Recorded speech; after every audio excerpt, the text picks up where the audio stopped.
اور حضور آقا علیہ السلام ایک دفعہ ایک جگہ تو گزرے اور کچھ صحابہ کرام ٹیمہ بنا کے تیر اندازی سکھ رہے سن، تیر چلا رہے سن، مقابلہ بازی کر رہے سن۔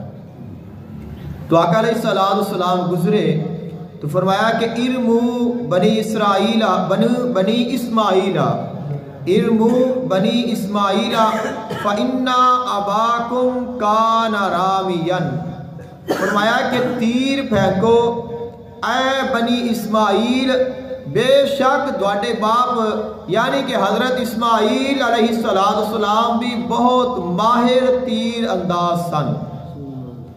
حضور علیہ السلام نے انہاں دی حوصلہ افزائی فرمائی، کیونکہ وہ کیوں تیر انداز سکھ رہے سن کہ اساں جہاد تے جاواں گے اور جہاد دے دوران سانو ساڑی جڑی تیر اندازی ہے وہ چلانا اسلام نو نفع دے گی۔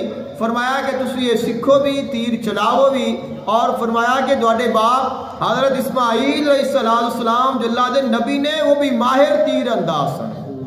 اور حضور علیہ السلام مزید انہاں دے نال شامل ہو گئے۔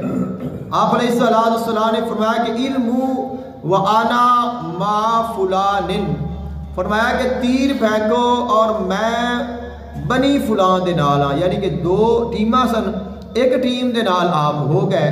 فرمایا کہ تیر چلاؤ۔ اب ایک سائڈ تے حضور ہو گئے نے، دوسری سائڈ تے جڑی ٹیم ہے انہاں نے تیر نہیں چلائے۔ انہاں دی محبت ہی دیکھ لو کہ حضور علیہ السلام نے فرمایا کہ میں انہاں دے نال ہاں۔ اب دوسری ٹیم جڑی ہے انہاں نے اپنی کماناں پھینک دتیاں نے کہ حضور اساں اگر تساں انہاں دے نال ہو تو اساں پھر بھی انہاں دا مقابلہ نہیں کر سکتے، اور اگر تسی سامنے ہو تو ساڈی کیا مجال ہے کہ اساں تیر چلائیے۔ فرمایا کہ حضور اساں اے گستاخی نہیں کر سکتے۔ تو آقا علیہ السلام نے فرمایا ارمو فانا معکم کلکم، فرمایا کہ تسی تیر چلاؤ میں دوڑے سارے دے نال ہاں۔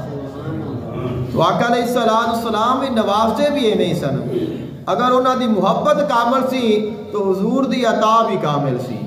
آقا علیہ السلام نے انہاں دی محبتاں دی قدر کیتی ہے تو انہاں نے اسلام نو پھر پوری دنیا تک پہنچایا ہے۔